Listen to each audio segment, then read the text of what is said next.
crying mother alien dragon desperately brought her sick young to the human handyman then. The clang of tools and a low hum of a plasma welder echoed inside the small repair bay of Outpost K-17. Ethan Hale, known across the fringes of the Orion Spur as the Human Handyman, was elbow deep in the guts of a broken water recycler when the first tremor rolled through the metal floor. His brow furrowed. Ships docking caused vibrations all the time, but this wasn't the measured thud of docking clamps.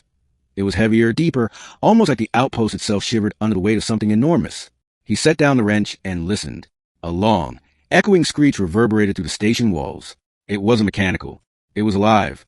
Great, Ethan muttered, wiping sweat and grease off his hands. What now?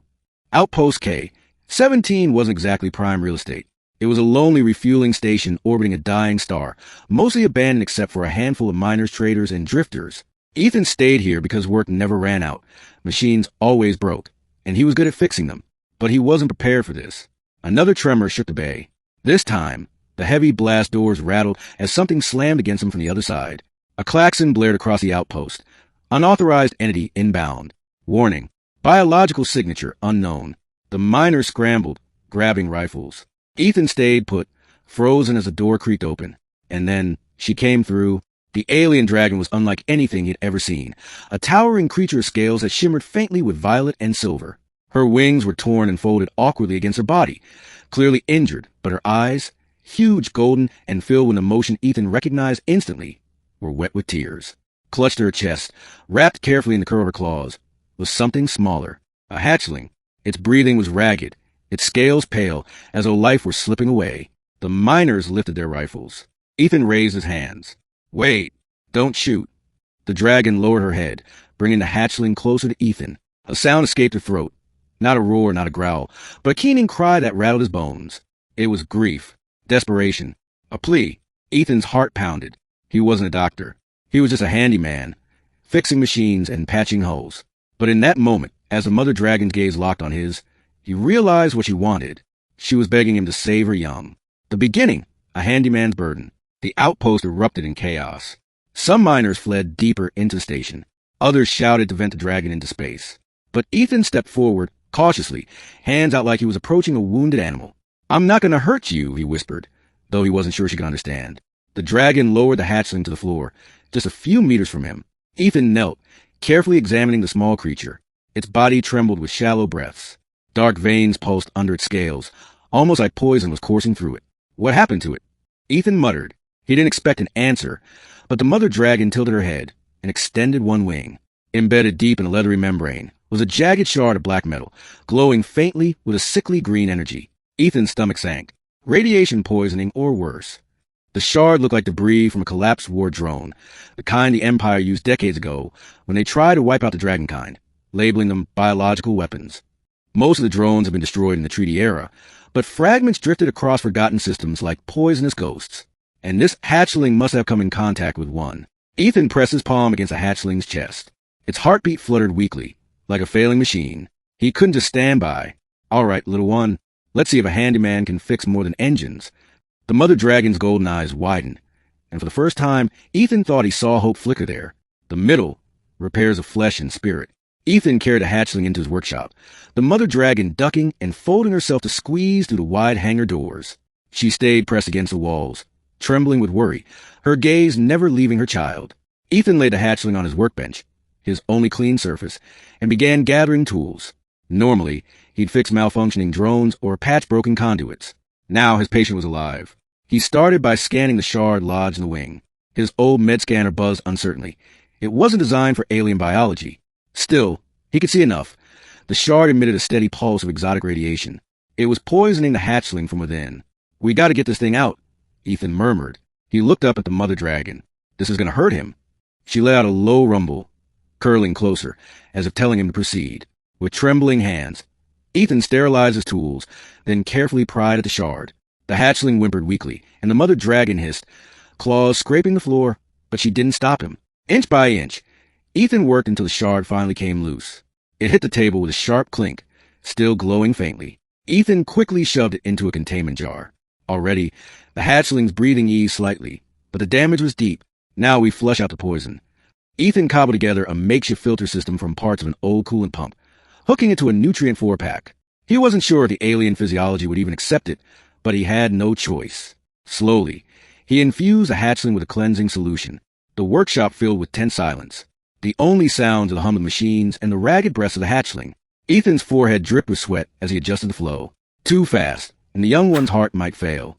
Too slow, and the poison would win.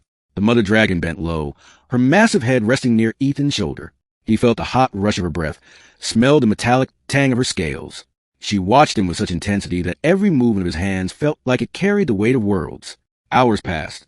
Ethan refused to leave the hatchling side. His muscles ached, his eyes burned, but he kept going. At last, the hatchling let out a stronger breath.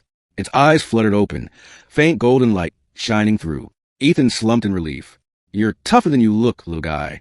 The mother dragon released a sound like a sigh, her massive body shaking as tears streamed from her eyes. She nudged Ethan gently with her snout, almost knocking him over, but he laughed through his exhaustion. "Guess I did all right, huh?" The conflict, fear and fire, but peace didn't last. The miners had regrouped, and they weren't happy.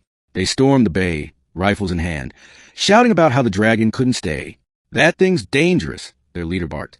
"You're putting all of us at risk, Hale." "She came here for help." Ethan shot back, standing protectively in front of the hatchling. "And she's not leaving until her kid's safe." The miners aimed their rifles.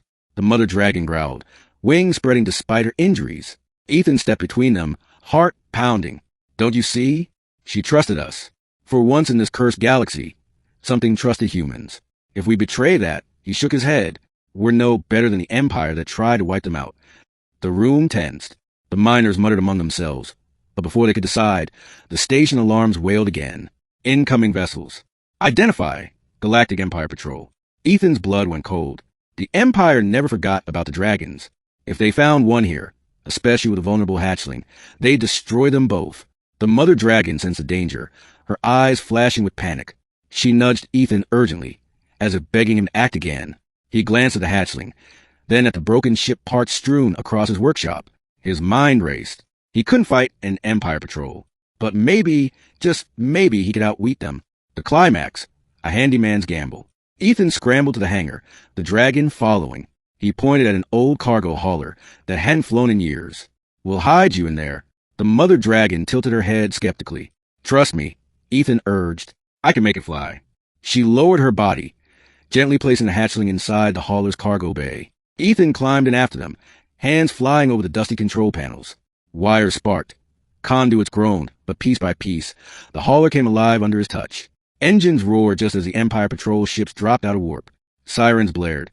Ethan gritted his teeth, pushing the failing thrusters to their limit. Come on, come on." The patrol hailed the outpost, demanding inspection. But instead of complying, Ethan punched the hauler's engines. The ship lurched forward, bursting from the hangar with a trail of smoke. The Empire ships gave chase.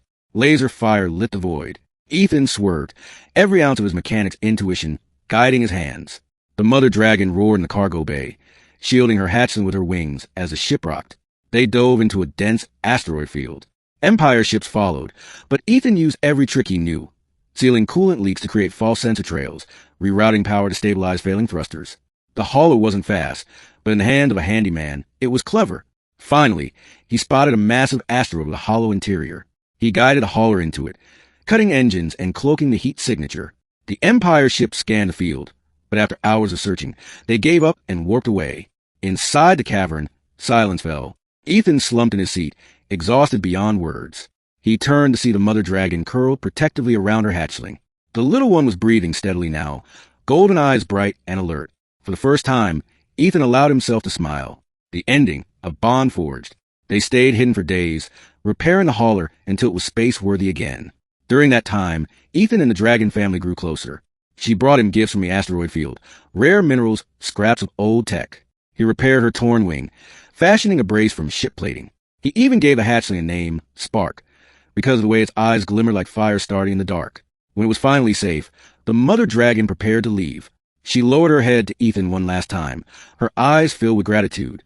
Spark nuzzled his arm, chirping softly. Ethan chuckled, rubbing its scaled head. "Take care of your mom, all right?" The mother dragon let out a low, mournful call that resonated through his chest.